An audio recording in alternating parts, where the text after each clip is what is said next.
Welcome back. আপনাদের সবাইকে স্বাগত জানাচ্ছি। আমি রাসেল। আশা করছি আপনারা সবাই ভালো আছেন, ভালোর দলে আছেন। আমরা প্রতিদিনই চিন্তা করি একটু ডিফারেন্ট কিছু করব। কোনো সময় পারি, কোনো সময় পারি না। এই যেমন আজকের এপিসোডটি। আজকের এই এপিসোডে যারা ঘটনা শেয়ার করেছেন তারা বাংলাদেশের বিভিন্ন প্রান্ত থেকে সংগ্রহ করেছেন এই ঘটনাগুলো। আর সেই কারণেই আজকের এই এপিসোডের বৈচিত্র্য অনেক বেশি। প্রথম থেকে শেষ পর্যন্ত শুনবেন আশা করি। শুরু করছি আমাদের আজকের ঘটনাগুলো। আসসালামু আলাইকুম রাসেল ভাই, আশা করি ভালো আছেন। আমিও আল্লাহর রহমতে ভালো আছি এবং ভালোর দলে আছি। আমার নাম মুরসালিন। আমি নোয়াখালী জেলার রাজীবপুর গ্রাম থেকে বলছি। বর্তমানে ইন্টারমিডিয়েট ফার্স্ট ইয়ারে পড়ছি। আমি আগে ভূত.কম সম্পর্কে জানতাম না। কয়েক মাস আগে আমি আমার চাচাতো ভাইয়ের কাছ থেকে শুনেছি ভূত.কম সম্পর্কে। তো তার কাছ থেকে শোনার পর আমি ভূত.কম শুনি এবং ভূত.কমের একজন ফ্যান হয়ে যাই। এখন আমি নিয়মিত ভূত.কম শুনি। তো আমি এখন আপনাদের কাছে দুইটা ঘটনা শেয়ার করতে চাই। আশা করি ভালো লাগবে। আমার লেখার মাঝে কোনো ভুল হলে ক্ষমা সুন্দর দৃষ্টিতে দেখবেন। ঘটনা 1। ঘটনাটি ঘটেছে নোয়াখালী জেলার মুখিল্লা গ্রামের ১ নং ওয়ার্ডে এবং ২০০৯ সালের এই ঘটনা। তখন আমার ভাই ক্লাস 9-এ পড়ে। আমার ভাই পড়ালেখার পাশাপাশি 5 ওয়াক্ত নামাজ পড়ত এবং কোনো সময় রাতে মসজিদে থাকত। তো একদিন মসজিদে থাকার জন্য যেতে চাইল। তখন আমার মা তাকে বলল আজকে না যেতে। তবু আমার ভাই মাকে কিছু না বলে চলে গেল মসজিদে। মসজিদে যাওয়ার পর এশার নামাজ শেষ করে সে মসজিদে শুয়ে পড়ল এবং সেদিন রাতে ইমাম সাহেব ছিলেন না মসজিদে। তো সে একাই ছিল। আমার ভাই মসজিদে যেখানে ইমাম সাহেব দাঁড়িয়ে নামাজ পড়ান সেখানে শুয়ে পড়েছে। মাঝরাতে হঠাৎ তার ঘুম ভেঙে যায় কোনো একটা শব্দে। শব্দগুলো ছিল এমন যেরকম শব্দ অনেকগুলো মানুষ একসাথে মসজিদের ভেতরে নামাজ পড়লে হয়। তো তার ঘুম ভেঙে যায় এবং সে চোখ খুলে যেটা দেখল সেটা দেখার জন্য সে মোটেও প্রস্তুত ছিল না। সে দেখল অনেকগুলো অবয়ব একসাথে দাঁড়িয়ে নামাজ পড়ছে।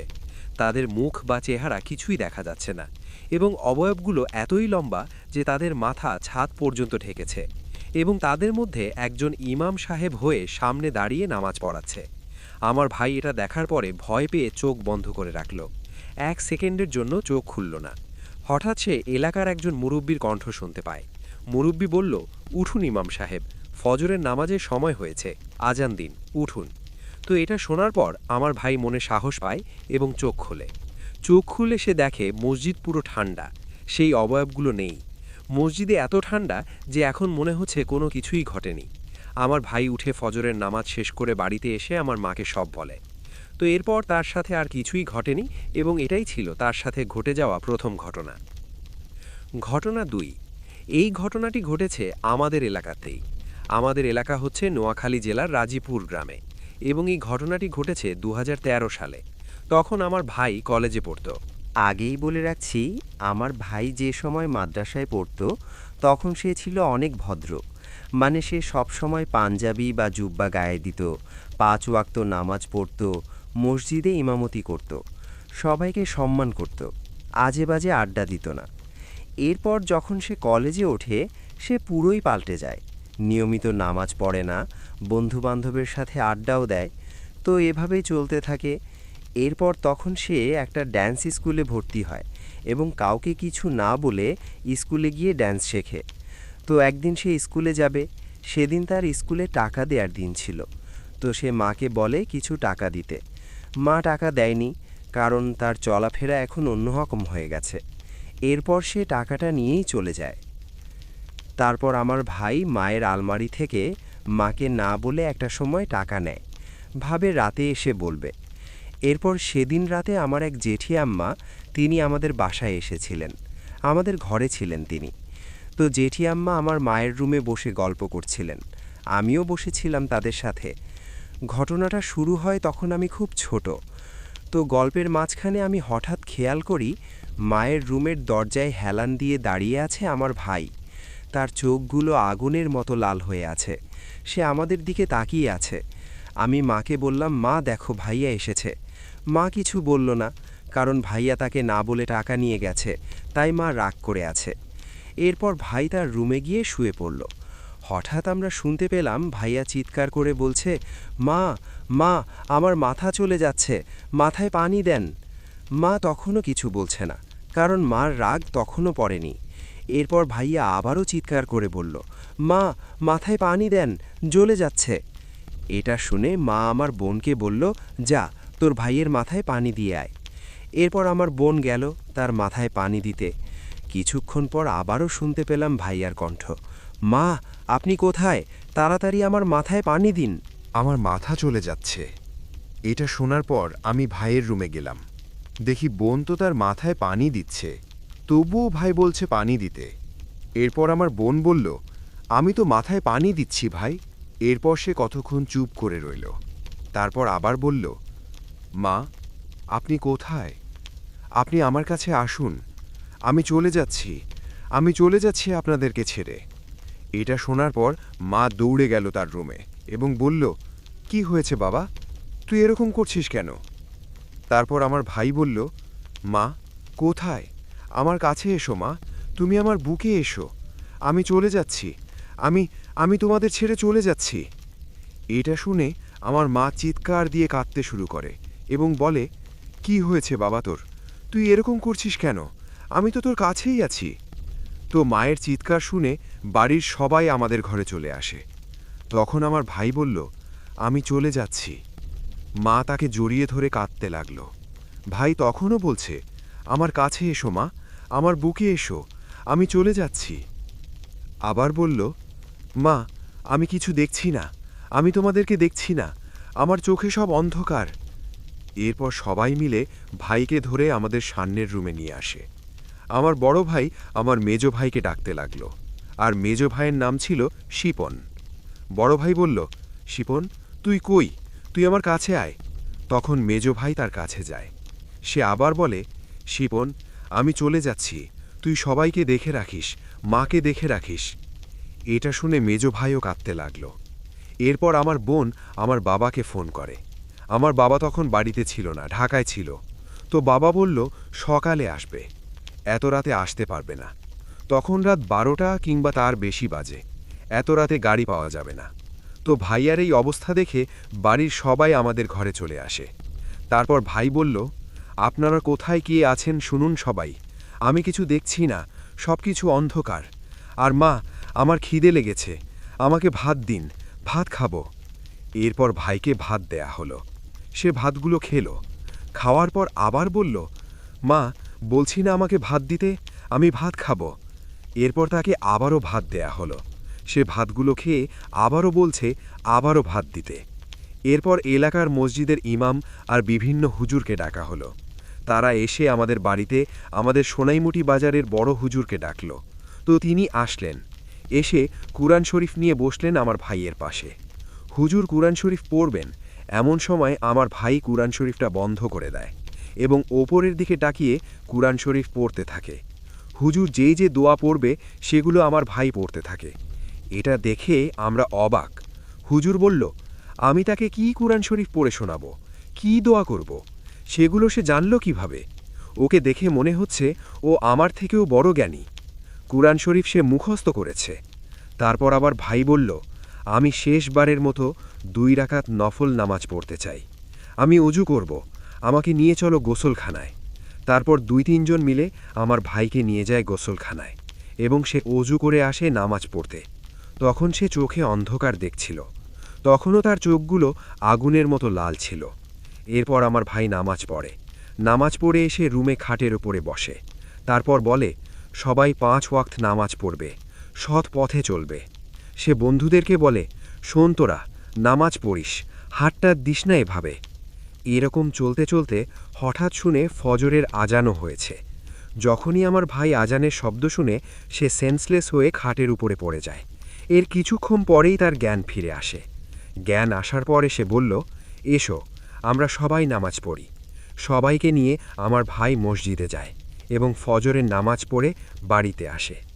বাড়িতে আসার পর যখন সবাই তাকে বলল কি হয়েছে তার সাথে গত রাতে, তখন আমার ভাই যা বলল তা শোনার জন্য আমরা কেউ প্রস্তুত ছিলাম না। তো সমস্যাটা হচ্ছে এই পরের দিন রাতে থেকে আমার সাথে শুরু।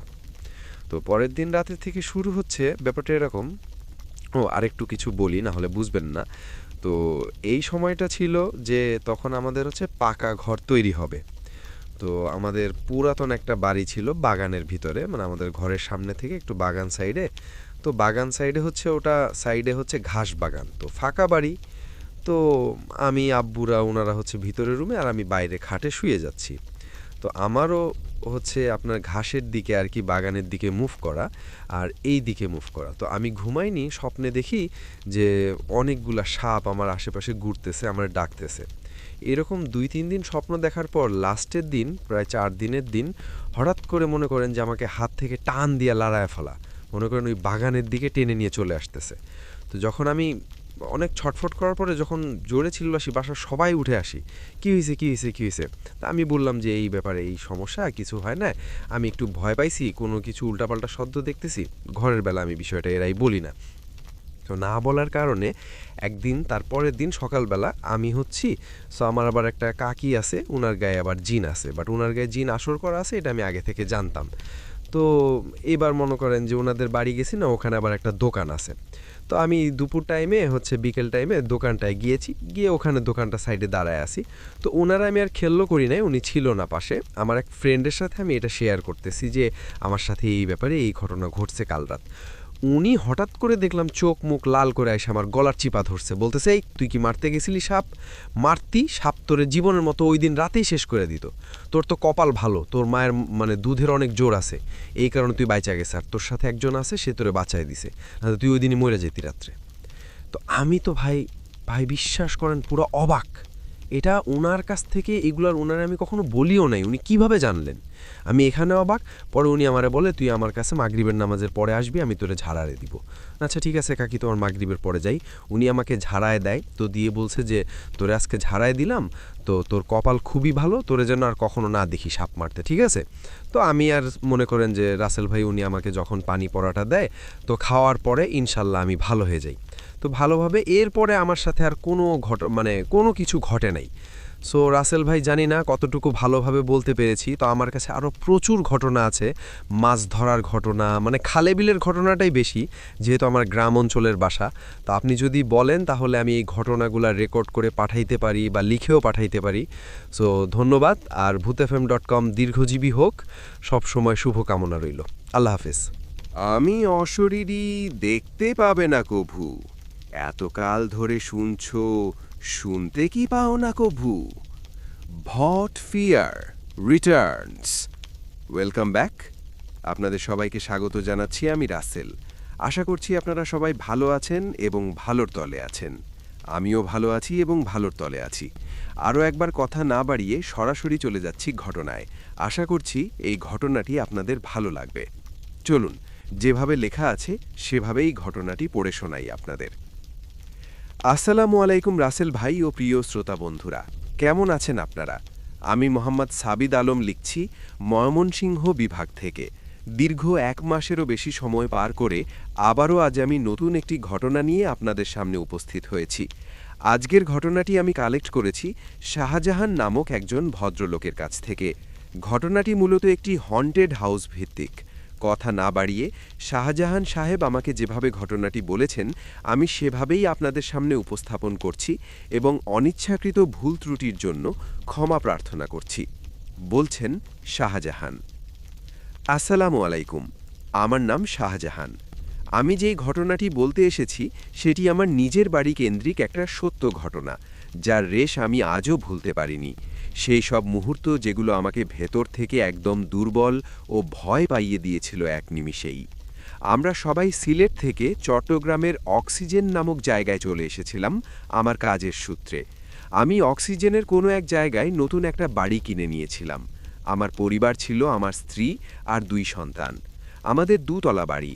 পরিকল্পনা ছিল ছেলেরা বড় হতে হতে বাড়িটা 10 তলা ফাউন্ডেশন দিয়ে উপরে তালা 2টো সন্তানদের জন্য রাখব, আর নিচে আমি আর আমার স্ত্রী থাকব। বাড়িটা আমরা নিজেরা কিনেছিলাম, আর কেনার পরে একদম পরিপাটি করে সাজিয়েছিলাম। এলাকাটা ছিল আমাদের জন্য একদমই নতুন। আশেপাশে মানুষের বসতি মোটামুটি ভালোই ছিল। কপাল ভালো ছিল যে ঠিক যেদিন আমরা ওখানে শিফট করলাম তার পরদিন করোনা মহামারীর বড়সড় নিউজ আসতে শুরু করলো। এমনকি লকডাউনের কথাও কানে ভাসতে লাগলো। কেমন যেন অজানা এক সংখ্যা ঘিরে ধরেছিল এই মহামারীর জন্য। তাই আমরা বাড়তি সতর্কতার সাথে বাড়িঘর পরিষ্কার পরিচ্ছন্ন রাখতাম। তখনও সেখানে তেমন করোনার কেস ছিল না। আমার স্ত্রী বেশ চিন্তিত ছিল, বাচ্চারা এখানে থাকলে যদি সমস্যা হয়, তাই সে বাচ্চাদের নিয়ে আমার ও তার হোমটাউন সিলেটে চলে যেতে চেয়েছিল। আমি তাকে বললাম, তুমি বাচ্চাদের নিয়ে যাও, আমি এখানে একা থাকব, কোনো সমস্যা হবে না। আমার স্ত্রী বহুবার বলেছে তার সঙ্গে যেতে, কিন্তু আমি রাজি হইনি। সে বাচ্চাদের নিয়ে একাই চলে গেল সিলেটে। এখন বলি, কেন আমি একা থাকতে চেয়েছিলাম? আমি ছিলাম সিনেমার বোকা। সত্যি বলছি ভাই, আজও আমি আমাকে কয়েকশো সিনেমা দিয়ে 1 বছর ঘরবন্দি করে রাখতে পারি, আমি দারুণ আনন্দেই থাকব সেখানে। বিয়ের পরে তো এসব সখালাত অনেকটাই কমে গিয়েছিল ঘরের নিয়মকানুনের জন্য। বিশেষত ডাক্তারের কাছে যাওয়া ছাড়া আর কোথাও তেমন যাওয়া হতো না আমার। বিয়ের পরেই প্রথমবার আমার স্ত্রী আর বাচ্চারা আমাকে একা রেখে নানা বাড়ি গেছে। অফিসও চলছে এখন ঘর থেকে। ভাবলাম আমি কিছু প্ল্যান করি এই মুক্ত জীবনের কিছু দিনের জন্য। অথচ আমি কি জানতাম, সবাই চলে গেলেও এই ঘরে আমি একা নই, অন্য কেউ আছে। সেও তার মতো করে কিছু একটা প্ল্যান করছে। আমি অনেক সিনেমা দেখতাম বিধায় আমার একটা ভালো চেয়ারের খুব দরকার ছিল। আমি নিজে অনলাইনে অর্ডার করে একটা সুন্দর সোফা কিনে ফেললাম, সেটাকে এলইডি টিভির সামনে রেখে দিলাম। এবার আমি সিনেমা দেখব ৮০ ইঞ্চি টিভির ফুল এইচডিতে। সেদিন রাত ৮টা পর্যন্ত অফিসের কাজে ডুবেছিলাম। তারপর ফ্রিজ থেকে একটা কোক বের করলাম, হাতে চিপস নিয়ে আরাম করে বসে পড়লাম সোফায়। সোফার জায়গাটা এমনভাবে সাজিয়েছিলাম যেন সিনেমা হলে বসে আছি। এরপর শুরু করলাম আমার প্রিয় ক্যাপ্টেন আমেরিকা। এটাই আমার শান্তির জগৎ। যারা সিনেমা ভালোবাসেন তারা বুঝবেন এর মর্ম। মনে হচ্ছিল স্বর্গে আছি। ঘর খালি, অফিসের টেনশন নেই, কোনো ঝামেলা নেই। একটার পর একটা সিনেমা চলছিল। ওই দিন প্রথম সিনেমা শেষ হতেই দ্বিতীয়টা শুরু করলাম, সেটা শেষ হতেই তৃতীয়টা। এভাবে সিনেমা দেখতে দেখতে রাত 3:30 বেজে গেল। তখনও খাওয়া হয়নি। ভাবলাম কিছু রান্না করি। কিচেনে গিয়ে একটা ডিম ভাজি করে ভাত বসিয়ে দিয়ে এলাম আর অপেক্ষা করতে লাগলাম। আবহাওয়া ছিল চমৎকার, ততটা গরম পড়েনি। আর যেহেতু অক্সিজেন এলাকাটা ক্রাউডেড, সো আমাদের বালির আশেপাশে অনেকগুলো বাসাই ছিল, সবাই প্রায় থাকতো। করোনার জন্য মাঝে মাঝে 2 ঘন্টা পর পর কেউ বাইক নিয়ে চলে যেত, নয়তো রাইডার আসতো। আশেপাশে সেভাবে কাউকে দেখা যেত না। আধ ঘন্টা অপেক্ষার পর অবশেষে ভাত হয়ে গেল। ভাত নামিয়ে সিগারেট খাওয়ার জন্য নিচে নামলাম। বলে রাখা ভালো যে সিনেমার এই সেটআপটা ছিল আমার ছেলের রুমে, কারণ ওর কাছে সবচেয়ে লেটেস্ট সব গ্যাজেট ছিল। আর সম্পূর্ণ বাড়ির সবচেয়ে বড় এলইডি টিভি ওর রুমে ছিল। যাই হোক, আমি নিচে গিয়ে সিগারেট খাওয়া শেষ করে কিচেনে এসে প্লেটে খাবার ঢালতে লাগলাম। খাবার নিয়ে ওপরের দিকে যাচ্ছিলাম, এমন সময় হঠাৎ মনে হলো কেউ যেন আমার সঙ্গে সঙ্গে হাঁটছে। ঘরে একেবারে নিস্তব্ধতা, আশেপাশে কোনো শব্দই নেই। এতটাই নীরবতা, ছোট্ট কোনো আওয়াজও স্পষ্ট শোনা যাচ্ছিল। আমি হাঁটা শুরু করতেই যেন সেই নীরবতা ভেঙে আওয়াজটা ফিরে এলো। মনে হচ্ছিল কেউ যেন নিঃশব্দে আমার পেছন পেছন আসছে। আমি থামতেই সঙ্গে সঙ্গে সেই আওয়াজও থেমে যায়। ভাবলাম হয়তো আমারই নিজের পায়ের শব্দ হবে। এরপর আমি আমার ছেলের রুমের দিকে পা বাড়াতেই আবার সেই পেছনের ছায়ার মতো আওয়াজ শোনা গেল। পরিবারের কেউ না থাকায় এই ঘরে আমার প্রথম রাত, তাই ভেতরে ভেতরে কেমন যেন একটা দোটানা চলছিল। সব কিছু ঠিক আছে কিনা এটা নিয়ে। সত্যি কি আমার পেছনে কেউ আছে?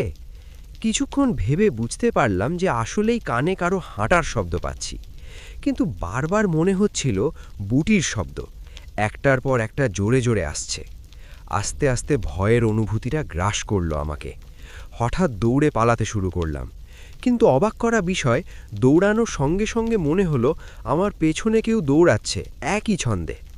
তড়িঘড়ি করে দরজা খুলে খাবারটা পাশে রেখে ঘরে ঢুকতে গিয়ে আশেপাশে তাকালাম, কিন্তু কিছুই তো নেই। তবুও আমার ভেতরে ভেতরে অদ্ভুত এক অনুভূতি থেকেই যাচ্ছিল। আসলে আমাদের বাড়িটা এখনও পুরোপুরি গোছানো হয়নি। অর্ধেকের বেশি জিনিসপত্র ছড়িয়ে ছিটিয়ে, হয়তো বাড়ি খালি থাকার জন্য একটু বেশি আওয়াজ হচ্ছে। আমার নিজের পায়ের শব্দকেই মনে হচ্ছে অন্য কারো পায়ের শব্দ। এত কিছু তোয়াক্কা না করে আমি সিনেমাটা চালিয়ে দিলাম। তারপর খাবার খেয়ে ঘুমিয়ে পড়লাম। পরদিন সকালে উঠে আবার সে একই রুটিন, নাস্তা, তারপর কম্পিউটারের সামনে অনলাইনে অফিসের কাজ। সকাল 8টা পর্যন্ত পেন্ডিং কাজ শেষ করলাম। প্রায় 9টার দিকে আবার সিনেমা চালিয়ে বসলাম। সিনেমা দেখতে দেখতে রাত গড়িয়ে 2:30 বাজে। তখন হঠাৎ ক্ষুধা লাগলো। আবার আগের দিনের মতো ডিম ভেজে ভাত বসিয়ে দিলাম। ভাত রান্না হতে কিছু সময় লাগছিল, তাই ছাদে গিয়ে সিগারেট ধরিয়ে চারপাশের পরিবেশটা উপভোগ করছিলাম। যে গন্ধটা আসছিল সেটা দারুণ লাগছিল। এদিক ওদিক তাকাতে হঠাৎ চোখ গেল নিচে মেইন গেটের সামনে ফাঁকা জায়গাটার উপরে। মনে হলো গেটের পাশে কেউ বসে আছে। মনে হচ্ছিল যেন একটা মেয়ে বসে আছে। আমার কাছে পরিস্থিতিটা খুব ভয়ানক লাগতে শুরু করলো। আমার বাসার গেটের ভেতরে একটা মেয়ে চুপচাপ বসে আছে, আর সবচেয়ে ভয়ানক ব্যাপার, সে নিচ থেকে আমাদের দিকে তাকিয়ে আছে। ভয়ে আমার হাত থেকে সিগারেট পড়ে গেল। বুঝে উঠতে পারছিলাম না কি করব।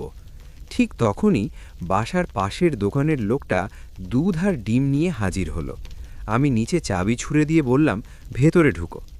এরপর তাকে ডেকে নিয়ে আসলাম। আমার অবস্থা তখন একেবারেই নাজেহাল। নিচে নামার সাহসই হচ্ছিল না। কয়েক সেকেন্ডের মধ্যে লোকটা উপরে উঠে এলো। আমি তাকে হাতে টাকা দিয়ে জিজ্ঞেস করলাম, ভাই, উপরে আসার সময় আপনার চোখে কি কোনো মেয়ে পড়েছে? উনি সিগারেট খেতে খেতে বললেন, না তো ভাইজান, আপনাকে ছাড়া এই ঘরে তো আর কাউকে দেখি নাই। আমি আবার ছাদে গিয়ে নিচে তাকালাম, কেউ নেই। মন শান্ত করার জন্য ভাবলাম বাইরে থেকে কেউ ঢুকেছিল। দোকানদার দরজা খোলা রাখার সময় সে চুপচাপ বেরিয়ে গেছে হয়তো, আর দোকানদার হয়তো খেয়াল করেনি। এইভাবে একটা অদ্ভুত গল্প আমার মাথায় আমি গড়ে তুললাম।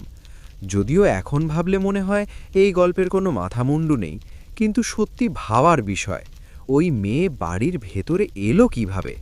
আর যদি এসেও থাকে তাহলে কেনই বা আসবে? আর এসে দরজার কাছে কেনই বা বসবে? সময়টা এমন ছিল, অদ্ভুত গল্প না বানিয়ে উপায় ছিল না। তাহলে হয়তো ভয় আমাকে সম্পূর্ণভাবে গ্রাস করত। ভয় যদি একবার মনে বাসা বাঁধে, এখানে 1 ঘন্টাও টিকতে পারবো না। যাই হোক, খাবার নিয়ে ঘরে ঢুকে আবার সিনেমা চালিয়ে দিলাম। তবুও মনের ভেতরে চিন্তা। সারা রাত মুভিতে মন বসতে পারল না। একটা মেয়ের মুখ বারবার মাথায় ঘুরছিল। মনে হচ্ছিল সে যেন জিজ্ঞেস করছে কোনো একটা প্রশ্ন, হয়তো আমি কি করছি এটা নিয়েই। এই রাত 3টে আমি সোফায় হেলান দিয়েছিলাম। সকালে চোখ খুলতেই দেখি ভয় অনেকটাই কমে গেছে। এমনকি রাতে ঠিক কি হয়েছিল সেটা মনে পড়ছে না। তারপর রাতে অফিস থেকে একটু ফাঁকা সময় পেয়ে সিগারেট খেতে বাইরে গিয়েছিলাম। তখনই আগের রাতের ঘটনাগুলো আবার মাথায় আসতে শুরু করলো, আর ভয়ও আস্তে আস্তে ফিরে এলো। ভাবলাম এখনই একটা সিনেমা চালু করি, তাহলে এই ভাবনাগুলো নিজে থেকেই চলে যাবে আর মনটাও হালকা হয়ে যাবে। ঠিক সেটাই হলো। সিনেমায় এতটাই ডুবে গেলাম যে 3 ঘন্টা কেটে গেল। রাত বাজলো 12টা। ঠিক তখনই সিনেমা শেষ হলো, আর আমি ভাবলাম পরের সিনেমাটা শুরু করি। মনে হচ্ছিল ইলেকট্রিসিটি চলে গেছে। ইউপিএস বা জেনারেটর লাগাইনি, কারণ শুনেছিলাম এখানে প্রায়ই লোডশেডিং হয়। তখনই মনে পড়ল ব্রোকার কিছু একটা বলেছিল। মোবাইলটা হাতে নিয়ে ভাবলাম টর্চটা জ্বালাই, কিন্তু চার্জ নেই, তাই নিজে থেকেই বন্ধ হয়ে গেল। নিজেকে বুঝিয়ে দিলাম, আরাম করে সোফায় বসে থাক, 10-15 মিনিটের মধ্যে ইলেকট্রিসিটি ঠিকই চলে আসবে। কিন্তু মাত্র 5 মিনিটও যায়নি, এমন সময় শুনলাম কেউ সিঁড়ি বেয়ে উপরে উঠছে। একটার পর একটা সিঁড়ি পেরিয়ে উপরের ফ্ল্যাটে এসে পৌঁছচ্ছে। ভাই, কল্পনাও করতে পারবেন না, হয়তো এখন কেউ ঠিক বুঝতেও পারবেন না যে আমার ঠিক কী অবস্থা গেছে। চারিদিক অন্ধকার, এমন অন্ধকার যে কোথাও এক ফোঁটা আলো নেই। পাশের বাড়িগুলো যেন অদৃশ্য, আর চারপাশে এমন নিস্তব্ধতা যেন মানুষের অস্তিত্ব নেই বললেই চলে। মনে হচ্ছিল কিছু একটা হয়ে গেলে যদি আমি চিৎকারও করি, কেউ শুনতে আসবে না। সেই ভয়টা আস্তে আস্তে মাথায় চেপে বসেছিল। মনে হচ্ছিল কেউ একজন বাইরে থেকে এসে দরজার সামনে ঠিক দাঁড়িয়ে আছে, কারণ তখন পায়ের শব্দটা থেমে গেছে। পরের মুহূর্তে যেটা হলো সেটা আমার শরীর কাঁপিয়ে দিল, কারণ স্পষ্ট শুনতে পেলাম কোনো এক নারী দরজার কাছে দাঁড়িয়ে আমার নাম ধরে রাখছে। তারপর টুপটাপ শব্দ, আর সঙ্গে সঙ্গে কেউ দরজায় টোকা দিতে লাগল। ভয়ে আমার হার্ট অ্যাটাক হচ্ছিল। পরে প্রায় অচেতন হয়ে যাচ্ছিলাম। ঠিক তখনই ইলেকট্রিসিটি চলে এলো। একটু সাহস ফিরে পেলাম। ভয়ে ভয়ে দরজাটা খুললাম, কিন্তু বাইরে কেউ নেই। বুঝলাম যা হওয়ার সেটা ঘরের মধ্যেই হয়েছে। সিগারেট হাতে নিয়ে ভাবলাম বাইরে গিয়ে একটু হাঁটি, তাহলে ভয়টা কিছুটা কমবে। সিগারেট নিয়ে সিঁড়ির দিকে গেলাম। পেছন পেছন যাচ্ছিলাম, দরজার কাছে গিয়ে বাইরের রাস্তায় বের হলাম। সারাটা রাত সিগারেট খেতে খেতে হাঁটলাম। ভোরের আলো ফুটতেই একটু সাহস ফিরে পেলাম, আর ফিরে এসে ঘুমিয়ে পড়লাম। দিন তখন দুপুর 12টা। কাল রাতের কথা ভেবে চোখে পানি চলে এসেছিল। বুঝতে পারছিলাম না কোথায় যাব আর কোথায় গিয়ে রাতে থাকব। সমস্যা ছিল, বউয়ের সামনে তো সবসময় বড় বড় কথা বলি। যদিও ও মজা করে বলতো, তুমি আমার সঙ্গে চলো, একা একা বাসায় ভয় লাগবে। কিন্তু প্রতিবারই আমি বাহাদুরি দেখিয়েছি, গল্প শুনিয়ে ওকে নিশ্চিত করেছি। ও চুপচাপ চলে গেছে। আর এখন বউকে এসব বলতেই লজ্জা লাগছিল। এই দ্বিধাদ্বন্দ্বেই ভুগছিলাম। লজ্জা ছিল, আবার যদি শ্বশুর বাড়ি যেতাম সেটাও একটা সমস্যা। না জানি ওরা কি ভাবে। ওয়েদারটা গরম ছিল, ওখানে ভালোই গরম পড়েছিল। এরপর আমার সঙ্গে এমন একটা ঘটনা ঘটল যেটার পর আমি আর কিচ্ছু ভাবিনি। রাতারাতি নিজের ঘরকে সিনেমার সেট বানিয়ে ফেললাম। আপনারা প্লিজ মন দিয়ে শুনুন। সেদিন রাত মোবাইলটা ফুল চার্জ দিয়ে রেখেছিলাম, যেন লোডশেডিং হলেও আমাকে অন্ধকারে ভুগতে না হয়।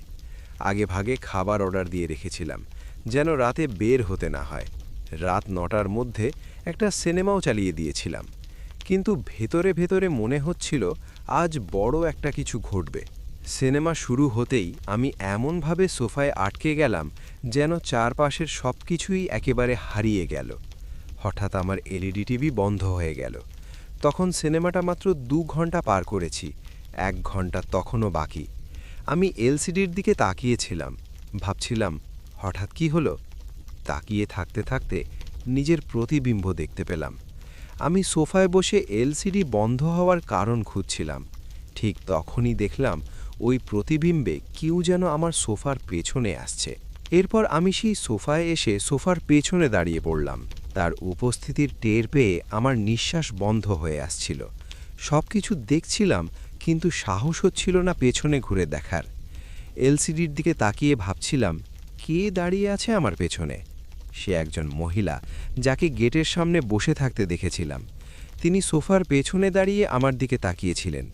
কয়েক সেকেন্ডের জন্য আমি যেন অচেতন হয়ে পড়েছিলাম। আর কোনো সংশয় থাকল না, সে যেন আমার দিকে তাকিয়ে সতর্ক বার্তা দিচ্ছিল, এখান থেকে চলে যাও, আমি বাড়ি লক করে দিলাম। আর কিচ্ছু ভাবতে পারিনি। এক প্রকার পাগলের মতো দৌড়ে ঘর থেকে বেরিয়ে গেলাম। পথে ছিনতাইয়ের ভয় ছিল, তবু অনেক কষ্টে আমি বাসস্ট্যান্ডে চলে গেলাম। রাতে বাসে যখন বসলাম তখন অবসাদে আমার ঘুম চলে এলো। আমি স্বপ্নে দেখলাম যে সেই নারীর অবয়বের মুখে রক্ত। আমার ছেলেরা মেঝেতে নিথর হয়ে পড়ে আছে, ওদের গলা কাটা। আমার স্ত্রী, তার কটুয়ে চোখ নেই। নারী অবয়বটা আমার কাছে এসে আমার গলায় ধারালো ছুরির মতো নখ বসিয়ে দিল। বাঁচতে চাইলে চলে যাও, এটা আমাদের বাড়ি। ঘুম ভাঙতেই দেখলাম চলে এসেছি সিলেটে। সব কষ্টের পথ পেরিয়ে যখন সিলেটে পৌঁছালাম তখন মনে এক ধরনের স্বস্তি এলো। সকাল সকাল পরিচিত হুজুরকে কল দিয়ে সবকিছু জানালাম। উনি বললেন, শাহজাহান ভাই, এই বাড়িতে জিনের বাস আছে, এখানে থাকা ঠিক হবে না, জলদি চলে যান। আমি বাড়ির পুরাতন মালিককেও কল করলাম। উনি আমার কথা শুনে আমার কাছে ক্ষমা চাইলেন আর বললেন ওই বাড়িতে ওনার বড় মেয়ে নাকি সুইসাইড করেছিল। আমি পুরাতন মালিককে আর কিছু বললাম না, শত হলে বেচারার মেয়ে মারা গেছে। তিনি আরও বলেছিলেন ওনার বড় মেয়ে নাকি কালো জাদুর প্র্যাকটিস করত বাড়িতে। এরপর শ্বশুর বাড়ি গিয়ে বউকে সব খুলে বললাম। সে বলল, এই বাড়িটা দ্রুত বিক্রি করে দাও। এত খারাপ পরিস্থিতিতে বাচ্চাদের নিয়ে ওই বাড়িতে থাকা নিরাপদ না। ব্রোকার ছিল আমার বন্ধু, তাকে বললাম বাড়িটা বিক্রি করতে। সে আমার বাড়িটা জলদি বিক্রি করিয়ে দিল। আর এরপর কোভিডের পরিস্থিতি একটু স্বাভাবিক হতেই আমি নিউ মার্কেট এলাকায় একটা বাসা নিলাম। এবার আমার বাসার পূর্ব ইতিহাস সব কিছু ঘেটে ঘুটে তারপর বাসাটা কিনেছি। আল্লাহর রহমতের নতুন বাসায় আমাদের সাথে আর কোনো সমস্যা হয়নি। এই বলে শাহজাহান সাহেব ওনার ঘটনা শেষ করেন। ধন্যবাদ প্রিয় লিসেনার্স, মনোযোগ দিয়ে ঘটনাটি শোনার জন্য। হন্টেড হাউসের ঘটনা আমি আগে কখনো এভাবে শেয়ার করিনি। যদি ভালো না লাগে আমাকে ক্ষমা করবেন। আপনাদের সকলের সুস্থতা কামনা করছি। এই বলে সাবিত আলম তার ঘটনা শেষ করেছেন। সাবিত আলম, আপনাকে অসংখ্য ধন্যবাদ এরকম চমৎকার একটা ঘটনা আমাদের উপহার দেওয়ার জন্য। আমরা চলে যাব আমাদের পরবর্তী ঘটনায়। মিউজিক। লুকোচুরি খেলে। লুকোচুরি, তুমি লুকাও, আমি ঠিকই তোমাকে খুঁজে পাব। মিউজিক। আরও একবার আপনাদের সবাইকে স্বাগত জানাচ্ছি, আমি রাসেল। আশা করছি আপনারা সবাই ভালো আছেন এবং ভালোর দলে আছেন। আমিও ভালো আছি এবং ভালোর দলে আছি। আমরা এখন আমাদের আজকের দ্বিতীয় অডিও ক্লিপে যেতে চাই। আশা করছি প্রথম থেকে শেষ পর্যন্ত ভালো লাগবে আপনাদের। আসসালামু আলাইকুম। রাসেল ভাই কেমন আছেন বলবো না, কারণ আমরা সবাই জানি আপনি ভালো এবং ভালোর দলে আছেন। তো আমার ছোট্ট দুইটা ঘটনা আছে, যা দুটোটাই শোনা আমার ফ্রেন্ড এবং মামা একটি মামার সাথে ঘটে যাওয়া। তো আমি সংক্ষেপে আমার পরিচয়টা দিয়ে নিই। আমি মোহাম্মদ আরিফুল ইসলাম। দেশের বাড়ি সিলেট হবিগঞ্জ বিভাগ, মাধবপুর থানা কোনো একটা গ্রামে। তো আমি সৌদি প্রবাসী, সৌদি আরব মদিনা এমবুতে থাকি। আগে একটা ইমেল করেছিলাম, শায়দ সম্ভবত কোনো একটা কারণে ইমেলটা সিলেক্টেড হয়নি। তো এটা যদি সিলেক্টেড হয় তো রাসেল ভাই ইমেল করে জানাবেন। আর কাজের কারণে আপনার কি ইমেইল বলা হয়নি। আমার কাছে অসংখ্য ঘটনা আছে। একটি ঘটনা আছে লোমহর্ষ, আর আরেকটি ঘটনা আছে আপনার নরমালি বা একটা বাড়ি কেন্দ্রিক। তো বেশি কথা বলবো না, আমি আমার ঘটনায় চলে যাই। তো আমার মামাতো ভাইয়ের সাথে কাছ থেকে শোনা ঘটনাটা, এটা আপনার ওর বাবার সাথে ঘটে যাওয়া। তো আমি ওর সাথে ফ্রেন্ডলি চলাফেরার সময় ঘটনাটা শুনতে পাই। ও একদিন বলে যে ওর বাবা, আমাদের বাড়ির পাশে আপনার নদী আছে, সাথে একটা ব্রিজ আছে, ব্রিজ কেন্দ্রিকও একটা ঘটনা আছে। তো অনেক ওর বাবা ছোট যে সময় ছিল, ওই সময় আপনার ওর বাবা সবার সাথে মাছ ধরতে যায় নদীতে। মাছ ধরাকালীন তো অনেক নদীতে এমনও জায়গা আছে যেখানে আপনার গভীর অনেক বেশি, আবার অনেক জায়গা আছে আপনার হাঁটু পানি। তো ওর বাবা বন্ধুবান্ধব নিয়ে যায়। যাওয়ার পরে ওই সময় আমরা ডেগ নিয়ে যাই। তো এখনও মাছ মারে। তো যাওয়ার পরে আপনার অনেকক্ষণ মাছ মারে, মারার পরে অনেক মাছ পাই। পাওয়ার পরে হঠাৎ করে ডুব দেয় পানির নিচে মাছ ধরার জন্যে। ডুব দেওয়ার পরে আর উঠে না। তারপর আপনার এই কনি জাল, যেটা উড়ান্না জাল বলা হয়, আমাদের এখানে কনি জাল বলে, ওই জাল মারে একজন লোক ছিল। তো সে তৎক্ষণাৎ ওই জায়গার মধ্যে জাল মারে। মারার ফলে প্রথমে উঠে না, দ্বিতীয়বার উঠে না, তৃতীয়বার উঠে না, পঞ্চমবারের মাথায় সে জালে উঠে। উঠার পরে আপনার আল্লাহর রহমতেও জীবিত ছিল। তারপরে বাসায় নিয়ে আসে। বাসায় নিয়ে আসার পর অনেক হুজুর কবিরাজ দেখায়, কাম হয় না, পরে কিছু বলতে পারে না। তো তারপর একদিন এক পাগল বা কোথায় থেকে জানি আসছে, আয়শা বলে এই ছেলে মানে ওর বাবাকে ধরা বলতেছে যে এই সময় যদি নদী বা আমাদের এখানে গাং বলেই, গ্রাম অঞ্চলের ভাষায় নদী বা গাঙে যায় তো ওকে মেরে ফেলবে, আর পাবি না। সেভাবে বলে আর পাবি না, পাগলটা বলে। তো এরকম করে তারপরও সে আর কোনো দিন নদীতে যায় নাই। সে এখন মাছ মারে, কিন্তু সে নদীতে আর যায় নাই। তোর ছেলেরা সবাই নদীতে যায়। তো আরেকটা ঘটনা, সেটা আমার বন্ধুর বাবার সাথে ঘটে যাওয়া। স্কুল লাইফের বন্ধু ছিল, ওর বাবাও রাত্রে মাছ মারে। আমাদের এখানে নদীর শাখা আছে, ছোট্ট একটা শাখা, তিন নদীর মোহনা আছে, বা যে একটা তিন নদী সম্মিলিত হয় কীরকম, ওইখান থেকে একটা ছোট্ট একটা নদী গেছে। আপনার পানি সমানে ভালো, অনেক পানি থাকে। তো আমরা এখানে এক জাতার জাল বাই, আপনার ত্রিভুজাকৃতির, পুরা নদী বেয়ে ওরা জাল টানে। আপনাদের এখানে বলা হয় বেল, অন্যান্য জায়গায় অন্যান্য নাম। তো ওর বাপে যে সময় ওগুলা রাত্রে মারে, বিশেষ করে রাত্রে মাছ উঠে। তো একদিন ওর বাবা গেছিল আপনার এই মাছ মারতে। যাবার সময় ঘর থেকে বের হয়ে আপনার প্রায় 8টা-9টার দিকে ও যেভাবে বলেছিল আমায়, তারপর নদীতে যাওয়ার পর আপনার আলহামদুলিল্লাহ ভালো মাছ পায়। তো কিছুক্ষণ পর আপনার বড় একটা মাছ ওঠে, বোয়াল মাছ, বড় প্রায় 4-5 কিলো হবে, এরকম মাছ পেয়ে তারপর ওর বাবা ধরে মাছটা। ধরার পর আপনার ও বলছে ওর বাবা মাছটা পেয়ে হাতে নিয়ে, যেমন আমাদের এখানে গ্রাম ভাষায় প্রচলিত আছে, কেউ নজর যাতে না লাগায় থুতু দেয়।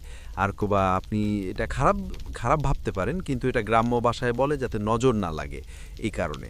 তারপর থুতু দেওয়ার পরেও মাছটা রাখে। তারপর কিছুক্ষণ প্রায় রাত 3টা-4টার দিকে ও বাড়িতে আসে। আসার সময় একটা আওয়ার পাড়ি দিতে হয়, 4-5টা 10টার মতন ক্ষেত আছে বড়ই। তারপর ওই জায়গাটা পাড়ি দিয়ে ও বাসায় আসতে হয়। তো আসার সময় যে সময় মাছ খেতে আসে বা এই যে নদী থেকে পাড়ি দুলে হচ্ছে যে মাছ রাস্তায় আসে, তো ওখানে আসার পর ও দেখতে পায় কি একটা অবয়ব 4 ঠ্যাং মাটিতে দেখা যায় কিন্তু মাথা দেখা যায় না।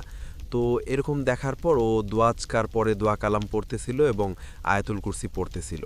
বিশেষ করে ও থুতু দেওয়ার কারণে মাছের উপরে ওর যে লোভ ছিল না ওইটাই করে দিছে। তারপরে আলহামদুলিল্লাহ ওর সময় ওর আর কিছু হয় নাই। তো এই ছিল আমার ঘটনা। রাসেল ভাই যদি সিলেক্টেড হয় জানাবেন। আর বিশেষ করে আমি সৌদি আরব প্রবাসী, সৌদি আরবে কর্মরত আছি, যদি সিলেক্টেড হয় জানাবেন। আমার কাছে অনেক ঘটনা আছে, আমি ইনশাল্লাহ চেষ্টা করব দেওয়ার। যদি ভাই এটা সিলেক্টেড হয় তাহলে আমি আমার আরেক খালু এবং ভাইয়ের সাথে ঘটে যাওয়া একটা লোমশ ঘটনা বলবো।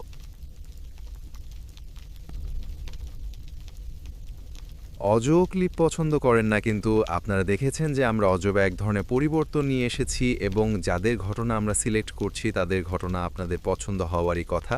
তো এর পরেও যদি কোনো একদমই কোনো কমপ্লেন থাকে আমাদের জানাবেন। আমরা চলে যাচ্ছি আমাদের পরবর্তী ঘটনায়।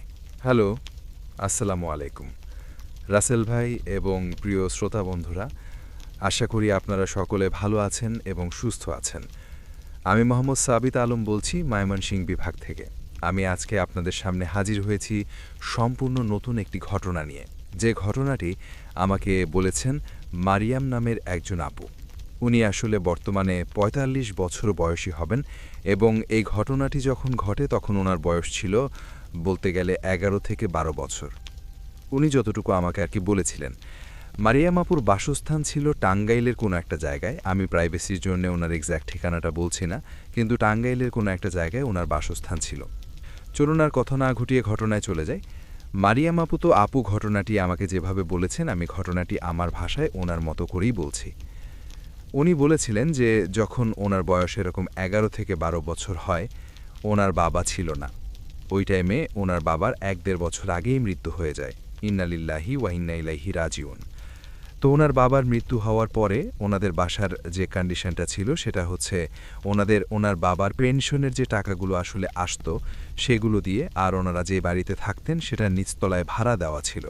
ওই ভাড়ার টাকায় ওনাদের আসলে দিন চলে যাচ্ছিল কোনো রকমে। কিন্তু মাঝখানে এমন কিছু কিছু ঘটনা শুরু হয় ওনাদের সাথে, যেগুলোর কারণে আসলে ওনাদের এই ফাইন্যান্সিয়াল কন্ডিশনটাও কিছুটা নষ্ট হয়ে যেতে শুরু করে। যেমন ওনাদের বাসার নিচতলায় যে ভাড়াটিয়াটা ছিল, ওনারা বারবার আপুদের কাছে নালিশ করতো যে আমাদের বাসায় কোনো একটা প্রবলেম আছে, হয়তোবা মেবি জিন রিলেটেড কোনো প্রবলেম আছে, সো আপনারা বিষয়টি একটু দেখেন বা কোনো হুজুরের পরামর্শ নেন। কিন্তু মারিয়াম আপু এবং তার আম্মু এই বিষয়গুলোতে খুব বেশি একটা পাত্তা দিতেন না, কারণ ওনারা চিন্তা করতেন কি যে মাঝে মাঝে ভাড়াটিয়ারা এরকম আচরণ করে যেন ওনাদের কাছ থেকে ভাড়াটা বেশি না নেওয়া হয়, বা বছরে যে একটা ভাড়া বাড়ানোর টেন্ডেন্সি আছে সেটা যেন না করা হয়। ওনাদের বাসার বর্ণনা যদি দেওয়া হয় তাহলে ওনাদের বাসাটা ছিল 2 তলা বিশিষ্ট একটা বাসা, যে বাসার উপরের তলায় ওনারা নিজে থাকতেন এবং নিচতলায় থাকতেন ভাড়াটিয়ারা। আরেকটা কথা হচ্ছে, মারিয়াম আপুর বাসায় যারা থাকতেন ওনারা 2 জন সদস্যই, মারিয়াম আপুর আম্মু এবং উনি নিজে। ওনার আর কোনো ভাই বোনও নেই, যেহেতু বাবা নেই, কাজেই 2 জন একসাথেই থাকতেন। এভাবেই দিন যাচ্ছিল। আস্তে আস্তে নিচতলা থেকে কমপ্লেন আসতে শুরু করলো প্রায় প্রতিদিন। এরকম কমপ্লেন আসতে আসতে একদিন সেই ভাড়াটিয়ারা বলল মারিয়াম আপুর আম্মুকে যে আমরা বাসাটা ছেড়ে দিচ্ছি, we can't leave here anymore because it's dangerous I think right now. এরপরে ওনারা বাসাটা ছেড়ে দেওয়ার জন্য সম্পূর্ণ পদক্ষেপ নিয়ে নিলেন। 1 মাস আগে নোটিশ দেওয়ার পরে পরের মাস শুরু হয়নি, ওনারা মোটামুটি প্রায় 25-26 তারিখের দিকে বাসাটা ছেড়ে দেয়, আলটিমেটামের আগেই বাসাটা ছেড়ে দেওয়া হয়। বাসা ছেড়ে দেওয়ার পরে মারিয়াম আপু এবং ওনার আম্মু যে ছিলেন 2 জন মিলে বাসার ভেতরে সম্পূর্ণ চেক করেন এবং পরিষ্কার করান, আর দেখেন ভেতরে কোনো কিছুই নেই, একটা সুইও নেই। এরকম একেবারে খুবই পরিষ্কার বাসা, পরিষ্কার বলতে পুরাতন ভাড়াটিয়ার কোনো জিনিসপত্র নেই, কিন্তু যেহেতু বাসাটা ভাড়া দিতে হবে সেহেতু ওনাদেরকে বাসাটা ক্লিন করানোর প্রয়োজন ছিল। তো ওনারা বাসাটাকে লোক দিয়ে ক্লিন করান এবং লোকগুলো ওনাদের পরিচিতই ছিল।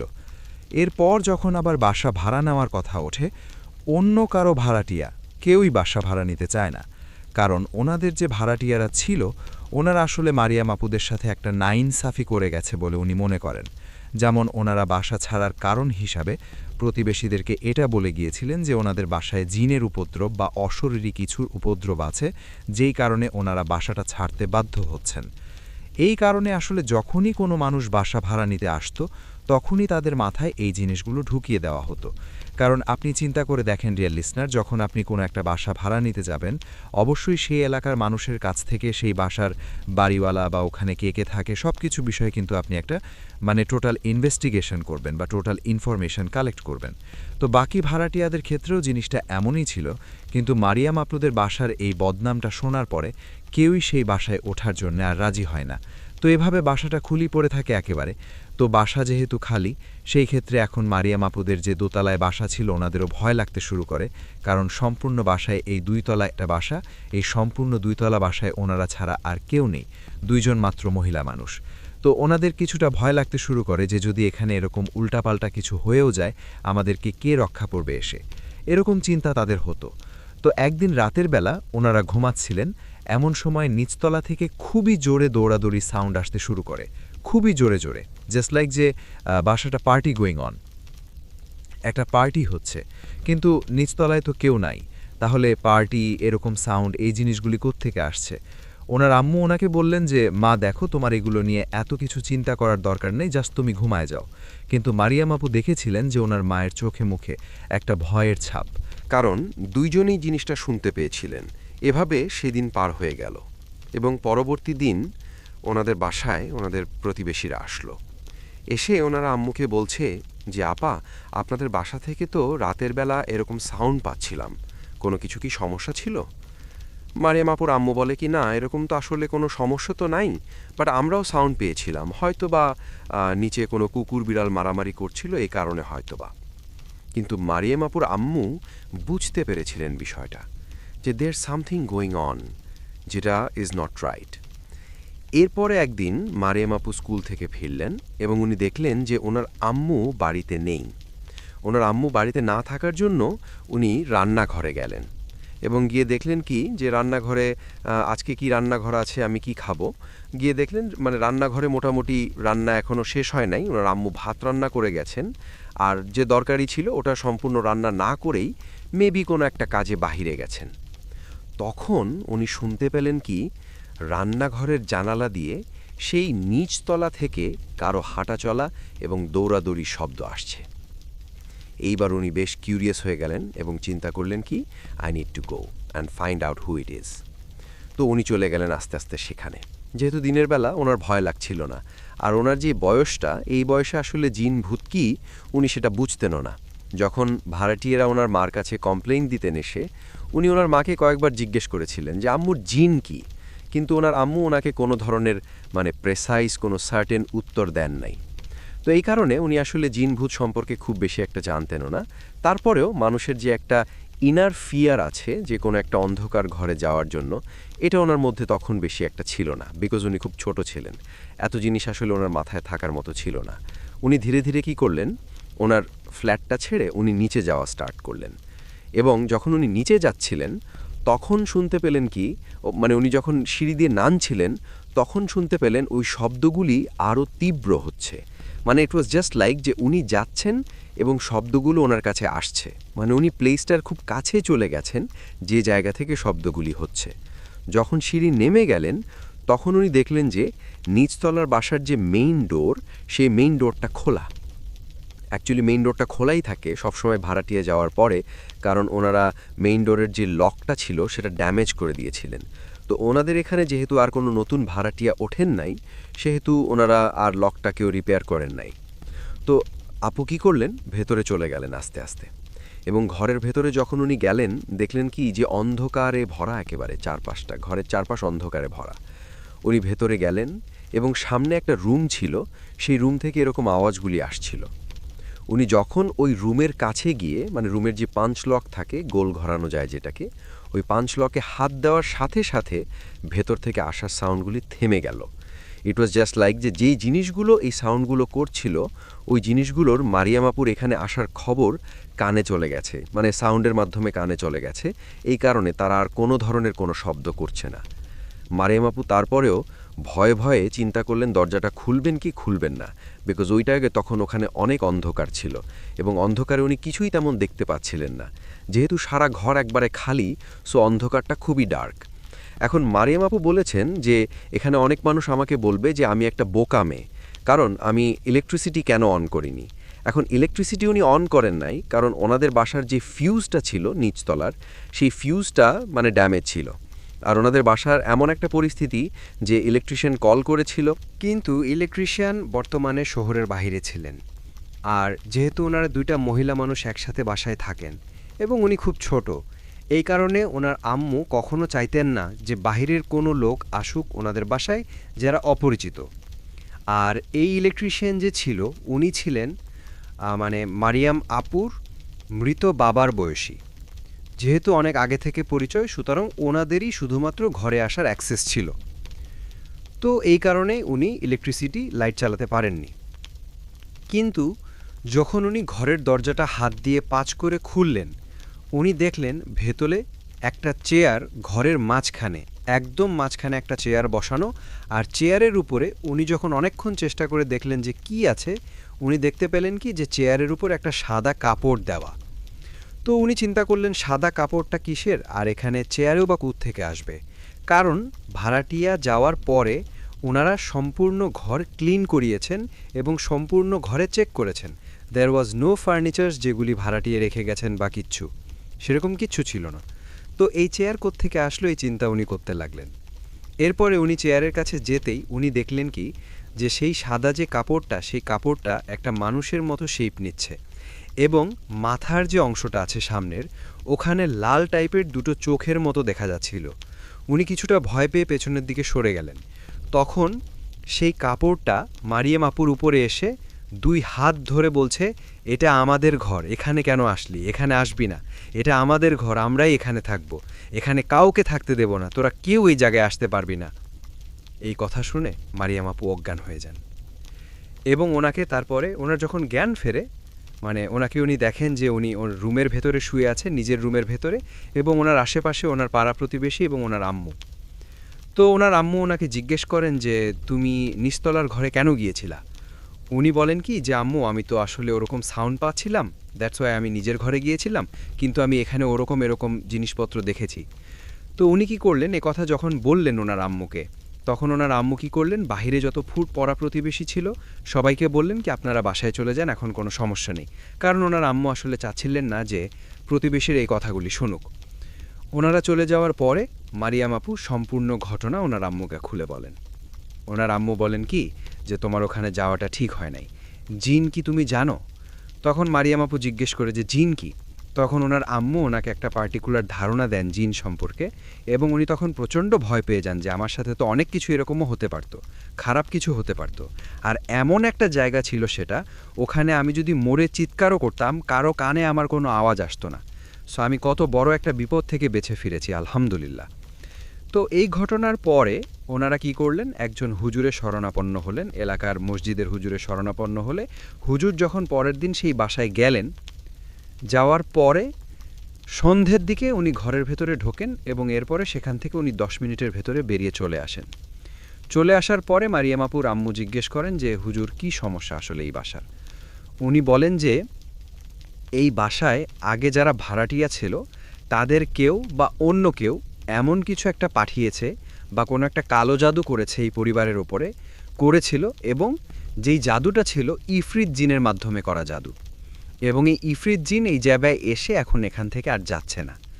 জাদু তো করাই আছে, ঘরের উপরে করেছে নাকি মানুষের উপরে সেটা বোঝা যাচ্ছে না।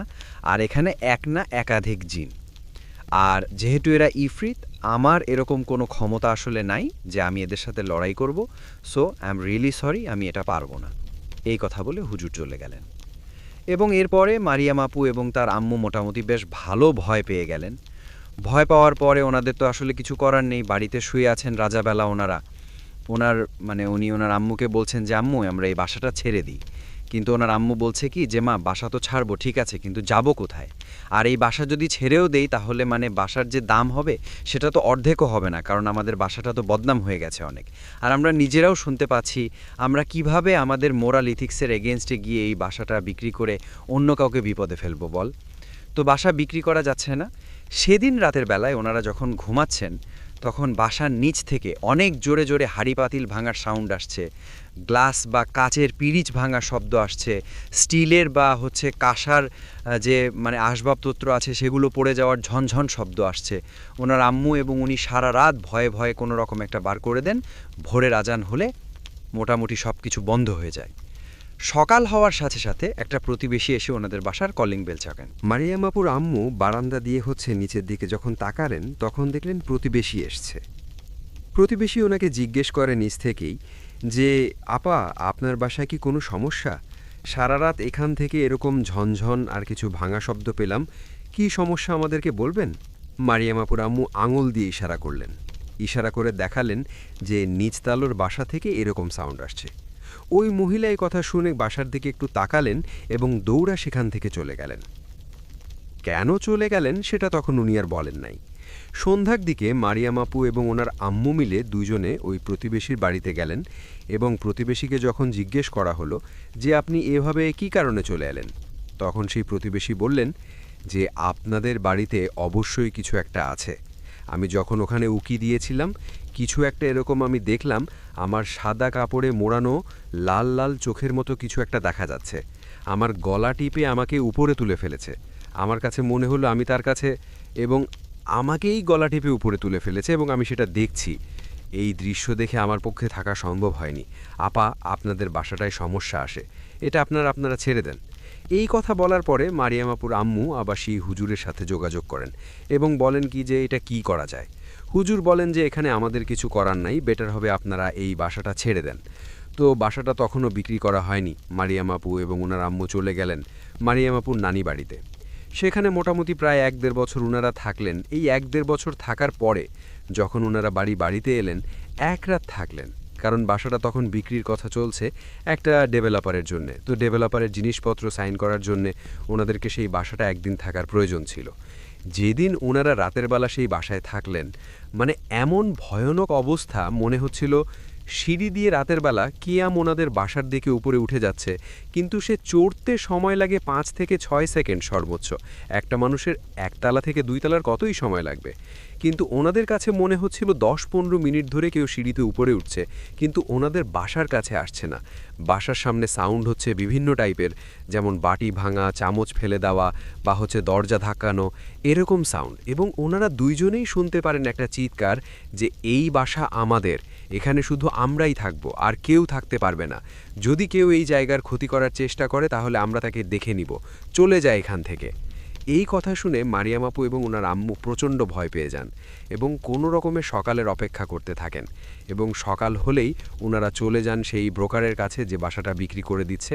সব পেপার সাইন করে টাকা পয়সা ওনারা সেখান থেকে চলে যান, অন্যত্র শিফট হয়ে গেলেন এবং বাসাটা প্রায় মোটামুটি অর্ধেক দামে বিক্রি করে দেন।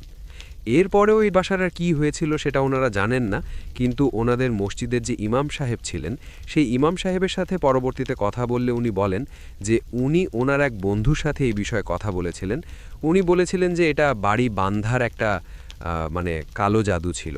যারা এই বাসায় আগে থাকতেন তাদের পরিবারের কোনো সদস্য বা আত্মীয় স্বজন কেউ এরকম আছে যারা বাড়ি বাঁধিয়েছিলেন, কিন্তু কেন বাঁধিয়েছিলেন কেউ জানে না। হয়তো বা আত্মীয় স্বজন এরকম কাজ করে থাকতে পারে। ওরাও হয়তো বা ভেবেছিলেন যে এই বাসাটা ওই বাড়ি মানে ভাড়াটিয়াদেরই ছিল, এরকম একটা অ্যাজামশন থেকে বানটা মেরেছিল। এবং ইফরিত জিনের যেহেতু বান, এটা ছোটানো আসলে খুব কঠিন ছিল, আর এতদিনে জিনগুলো বাসায় পড়েছিল, সো এই বান ছোটানো সম্ভব নয়। ওনারা তো বাসা বিক্রি করে দিয়ে চলে আসেন এবং এরপরে আস্তে আস্তে অনেকগুলো বছর কেটে যায়। সেই জায়গাও টোটালি চেঞ্জ হয়ে যায়। এখন সেখানে অনেক বড় একটা বিল্ডিংও হয়েছে, বা এটা এর আগে কি হয়েছিল বা কি হচ্ছিল সেই সম্পর্কে আসলে ওনাদের কোনো আইডিয়া নাই। তো এটাই ছিল মারিয়াম আপুর জীবনের ছোটবেলার কাহিনী। আমি আসলে জানি না আপনাদের কেমন লেগেছে। যদি ভালো লেগে থাকে তাহলে ধন্যবাদ, আর যদি ভালো না লাগে তাহলে আমি করজোরে ক্ষমা প্রার্থী। আবারও আসব নতুন কোনো সপ্তাহে নতুন কোনো ঘটনা নিয়ে। ততদিন পর্যন্ত ভালো থাকুন, সুস্থ থাকুন এবং ভূত.com-এর সাথে থাকবেন। আমি মোহাম্মদ সাবিত আলম বিদায় নিচ্ছি ময়মনসিংহ বিভাগ থেকে। আসসালামু আলাইকুম। ভূত.com উইথ রাসেল। আসসালামু আলাইকুম রাসেল ভাই এবং পিএসসি, আশা করি সবাই ভালো আছেন। আমি গোলাম রাউফ বলছি। ঘটনাটা আমি যেদিন শুনি তখন সন্ধ্যার সময় আমাদের অফিসের ছুটির টাইমের কাছাকাছি। জানালার বাইরে তখন ঝুমঝুম বৃষ্টি। মে মাসের এমন দিনে কাজের চক্রটা কম থাকে। বৃষ্টির একটানা শব্দে অফিসে কেমন যেন একটা ঘুম ঘুম পরিবেশ। আমার টেবিলের পাশেই বসে কাজ করে আবু রাইয়ান। ছেলেটা ময়মনসিংহের ঈশ্বরগঞ্জের, সহজ সরল, কিন্তু কথা বলার ধরন, গ্রামীণ অভিজ্ঞতা বেশ মাঝে মাঝে আকর্ষণীয় মনে হয়। সেদিন রাইয়ান আমাকে চা দিতে এসেছিল। ও জানতো আমি কিছু সময় থাকবো অফিস টাইমের পরে। এমনিতে আমি তেমন চা খাই না, মাঝে মাঝে চায়ের মুখ থাকলে তখন খাই। আমি বললাম, তোমার জানা কোনো ভূতরে ঘটনা আছে নাকি? ওর চোখ মুখ চপ করে উঠল। ও জানেন আমি রাসেল ভাইয়ের সাথে কাজ করি এবং প্রোগ্রাম শোনে। বলল, হ্যাঁ স্যার। আমি বললাম, বস। হঠাৎ কেমন অন্যমনস্ক হয়ে গেল। কম্পিউটার স্ক্রিনের দিকে তাকিয়ে থাকলে যে কোনো মন যে সেখানে নেই সেটা স্পষ্ট বোঝা যাচ্ছিল। আমি চায়ের মগ হাতে নিয়ে ওকে আধধরভাবে টোকা দিয়ে বললাম, কি ব্যাপার, আজ এত চুপচাপ কেন? সব ঠিক আছে তো? রাহান আমার দিকে ঘুরে তাকিয়ে ওর চোখে মুখে কেমন একটা চাপা উত্তেজনা আর ভয়ের জ্বালা করছিল। নিচু গলায় বলল, স্যার তাহলে বলবো? আমি চেয়ার নিয়ে ওর কাছে বসলাম। অবশ্যই বল রাহান। নিস্তব্ধতা করে বলল, ঘটনাটা শুনে আপনারও গা ছমছম করবে। লোকে অনেকে বলে গাঁজা, কিন্তু যারা ভুক্তভোগী তারা জানে সত্যি আর কিছু হয় না। বেশি শব্দ ভেদ করে রাহানের কণ্ঠ আমার কানে অদ্ভুত রহস্যের জাল বুনতে শুরু করলো। আমি বললাম, বলো, আমি শুনছি। রাহান বলতে শুরু করলো, আমি যেন অফিস থেকে মুহূর্তের জন্য হারিয়ে গেলাম। ময়মনসিংহের ঈশ্বরগঞ্জে কুয়াশাচ্ছন্ন ভেজা মাটির গন্ধ মাখা গ্রামে। রাহান বলতে শুরু করলো, স্যার আমাদের গ্রামের নাম গ্রামটা না বলি, তবে আমাদের গ্রামটা সোহাগ ইউনিয়নের শেষ প্রান্তে। গ্রামটা অদ্ভুত সব গল্প, যার বেশিরভাগই ভয়ের। আমাদের গ্রামে একটা কথা প্রচলিত আছে, যেটা হচ্ছে বাতাসে বাতাস। আমি গুরুকে জিজ্ঞেস করলাম, মানে কি? মানে হলো অশুভ হাওয়া বা অসুর কোনো কিছুর উপস্থিতি। আমাদের গ্রামের ইতিহাস এমন বহু ঘটনা আছে যেখানে সুস্থ সবল মানুষ দিনের বেলা মাঠে কাজ করতে গেছে, হঠাৎ বলেছে একটা ঠান্ডা বাতাস লেগেছে, এরপরে বাড়ি ফিরে কাঁপুনি দিয়ে জ্বর, 1-2 দিনের মধ্যে সব শেষ। ডাক্তার কবিরাজ কেউ কিছু পায়নি। গ্রামের মুরব্বি বলে, এটা সাধারণ বাতাস না, এটা হলো প্রেতাত্মার বাতাস। যারাই বাতাসে আক্রান্ত হয় তাদের আত্মা নাকি অশরীরী শক্তির সঙ্গে মিশে নিয়ে যায়। রাহানের পাথার ভঙ্গিতে এমন এক বিশ্বাস ছিল যে আমার মতো শহরে যুক্তিবাদী মানুষের মুখের ভিতরটাও কেমন যেন হয়ে উঠল। ও বলেছিল, বাতাসের সবচেয়ে বড় আস্তানা হলো আমাদের গ্রামের দক্ষিণ পাশে একটা জায়গায়। ওখানে একটা নদী ছিল এক সময়, এখন আর নদী নেই, মরে গিয়ে বিশাল এক শুকনো খালে পরিমাণ হয়েছে। সে খালের ওপর ব্রিটিশ আমলের মারালো একটা উঁচু ব্রিজ আছে। খালের মঞ্জুরে এখন একটি শুধু পাকলা মাটি, পাকপুরন ঝোপঝাড়। খুশরতা খালের মঞ্জুরে এখন শুধু একটি পাকলা মাটি, পাকপুরন ঝোপঝাড়। কিন্তু শুকনো থাকলেও পাড়ের জন্য, পারাপারের জন্য সবাই ব্রিজটাই ব্যবহার করে। ব্রিজটা যেখানে শুরু হয়েছে তা থেকে হাট 20 দূরে একটা তাল গাছ। একটা না, 2টা জোড়া তাল গাছ, তবে একটা মরে গিয়ে কঙ্কালের মতো দাঁড়িয়ে আছে, অন্যটা আকাশ ছুঁড়ে একটা দৈত্যের মতো হয়ে আছে। গাছটা বয়স কত কেউ জানে না, তবে আমার বাবা দাদারা সবাই নাকি এরকমই দেখছে।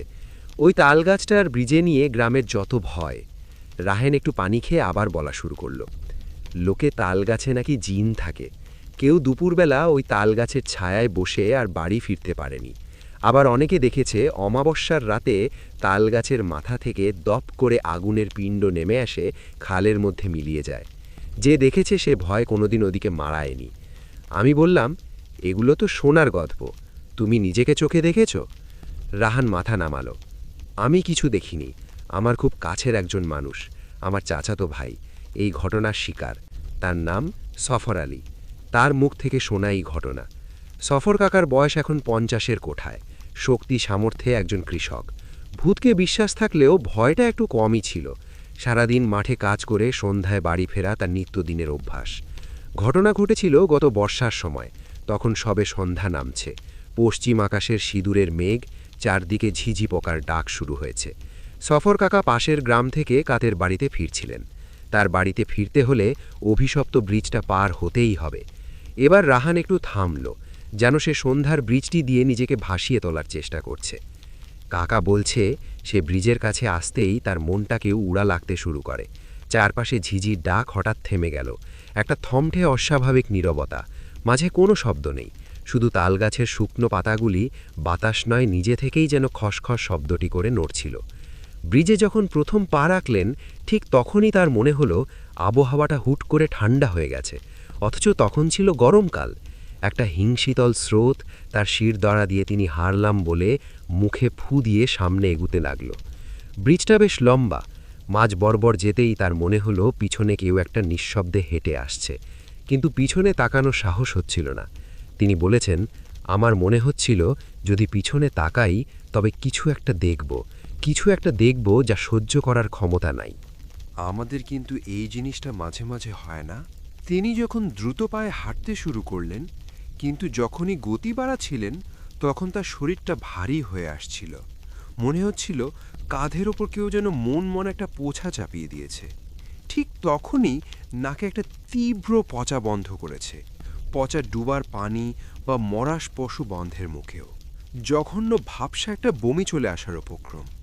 তিনি প্রায় দৌড়ানোর মতো করে হাঁটছিলেন, আর ঠিক সে মুহূর্তে তিনি অনুভব করলেন তার পিঠটা ধীরে ধীরে ভিজতে শুরু করেছে। প্রথমে মনে হলো ঘাম, কিন্তু এই অনুভূতিটা ছিল অন্যরকম। ঠান্ডা চটচটে আঠালো একটা তার পিঠে জামা বেয়ে নিচের দিকে গড়াচ্ছে, আর তার সাথে সাথেই পিঠের উপরের ওজনটা যেন আরও বেড়ে গেল। মনে হচ্ছিল উদ্ভট কিছু তার পিঠে চড়ে বসেছে, তার শরীর থেকে চুইয়ে চুইয়ে পড়া রসদ পিঠে ভিজে যাচ্ছে। কাকার তখন জ্ঞান হারানোর মতো অবস্থা। তিনি আর এক মুহূর্ত সেখানে দাঁড়ানোর সাহস পেলেন না। পায়ের সমস্ত ব্যক্তি দিয়ে বাঁচাও বাঁচাও বলে এক দৌড় দিলেন। তার মনে হচ্ছিল তার পিঠের বুচোটা যেন তার সাথেই রুলছে। কিভাবে যে তিনি ব্রিজটা পার হয়ে গ্রামে পৌঁছেছিলেন তা তার নিজেরই মনে নাই। দৌড়াতে দৌড়াতে সোজা নিজের বাড়িতে এসে বাড়ির উঠানে এসে ধপাস করে পড়ে গেলেন। তার স্ত্রী ওনার কাকি রান্নাঘর থেকে ছুটে এলেন। কি হয়েছে তোমার, কেন বলে তাকে ধরে তোলার চেষ্টা করলেন। কাকা তখনও হাঁপাচ্ছেন, তার বলার শক্তি নেই। শুধু ফিসফিস করে বললাম, একটু পানি দি, আর আমার পিঠে দেখ তো কি হয়েছে। কাকি দাড়ি ঘরে বসিয়ে যখন তার পিঠের দিকে তাকালেন তখন তার মুখ থেকে চিৎকার বেরিয়েছিল, তা আজও আমাদের গ্রামের মানুষের কানে ভেসে বেড়ায়। কাকে ভয় আতঙ্কে পা পিছিয়ে গিয়ে পিছনে কাঁপতে কাঁপতে বলেন, ই আল্লাহ, এ তুমি কি নিয়ে আসছো?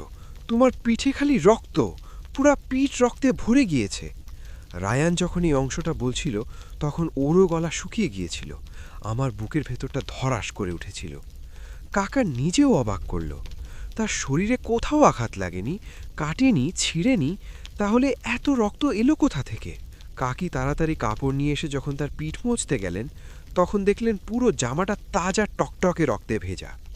জামাটা খোলার পর যেন কাকার পিঠে কোনো ক্ষত আছাড়েরও দাগ নেই, কিন্তু চামড়াটা কেমন যেন ফ্যাকাশে, আর সেখান থেকে চুইয়ে চুইয়ে রক্ত বেরোচ্ছে, যেন হাজারটা অদৃশ্য সুইকেও গুছিয়ে দিয়েছে। সে রাতে কাকা প্রচণ্ড জ্বরের ঘরে প্রলাপ করতে আসলেন। আমার পিঠের ওপর থেকে নাম কইতাছি, ওজন সইতে পারতেছি না। পরদিন সকালে খবর পেয়ে গ্রামের সবাই কাকার বাড়িতে। গ্রামের সবচেয়ে প্রবীণ হিকিম চাচাও এসে কাকার অবস্থা দেখলেন। এর গায়ে মনে হচ্ছে খুব বাতাস লেগেছে। তাল গাছের জিনটা মনে হয় পিঠে করেছিল। ওটা সাধারণ কোনো জিন না, ওর শরীর থেকে ঝরা রক্তের সপ্রালে পিঠে লেগেছে। ভাগ্য ভালো যে দৌড়ে চলে এসেছিল, নইলে আজ রাতেই ওর জান নিয়ে যেত। অবস্থা দেখতে পাশের গ্রাম থেকে এক নামকরা কবিরাজকে ডেকে আনা। কবিরাজ এসে পাকার নাড়ি ধরে অনেকক্ষণ চোখ বন্ধ করে রইলে। তারপর বলতে লাগলেন, অশুভ ছায়া পড়েছে, ওর আত্মাকে দুর্বল করে দিয়েছে, একে ঝাড়ফুঁক করতে হবে, নইলে শরীরে টিকবে হা। এরপর 3 দিন ধরে চলল ঝাঁকফুঁক। কাকার ঘরে চারপাশে তাবিজ বাঁধা হলো, মন্ত্র পড়া পানি ছিটানো হলো। কবিরাজ গভীর রাতে একাএকি ব্রিজের কাছে গিয়ে মন্ত্র পড়লেন। 3য় দিন রাতে কাকা জ্বরের ঘরে প্রচণ্ড চিৎকার করে ওঠে। সবাই যখন ভাবল সব শেষ তখন সকালে তার জ্ঞান ফেরে। জ্বর ছেড়ে গিয়েছিল, শরীরটা একদম ভেঙে পড়েছিল। প্রায় মাসখানেক বিছানায় থাকার পরে সফর কাকা ধীরে ধীরে সুস্থ হতে শুরু করল, কিন্তু আগে সেই শক্তি সমর্থ মানুষটার আর ছিল না। কেমন যেন চুপচাপ ভীত হয়ে গেলেন। সন্ধ্যার পর আর কোনো দিন একা বাড়ি থেকে বের হতেন না, আর ওই বুড়ির ব্রিজের দিকে তো ভুলেও তাকাতেন না। কেউ যদি তাকে জিজ্ঞেস করত সেদিন কি হয়েছিল, তিনি শুধু বলতেন, যা দেখেছি তা বলার মতো না। শুধু এতটুকু জানি, আল্লাহ সে যাত্রায় আমার প্রাণে বাজাইছে। ঘটনা তখনও শেষ হয়নি। আমি নিঃশ্বাস বন্ধ করে শুনছিলাম। রাহেন বলল, স্যার, এই ঘটনাটা কিছুদিন পরের কথা। ব্রিজ থেকে আমাদের গ্রামের বাজারটা বেশি দূরে নেই। বাজারে হাশেম ব্যাপারী নামে এক দোকানদার ছিলেন। তার একটা মুদি দোকান ছিল। লোকটা বেশ সাহসী, নাম ডাক ছিল। রাত করে দোকান বন্ধ করা তার ছিল রেগুলার অভ্যেস।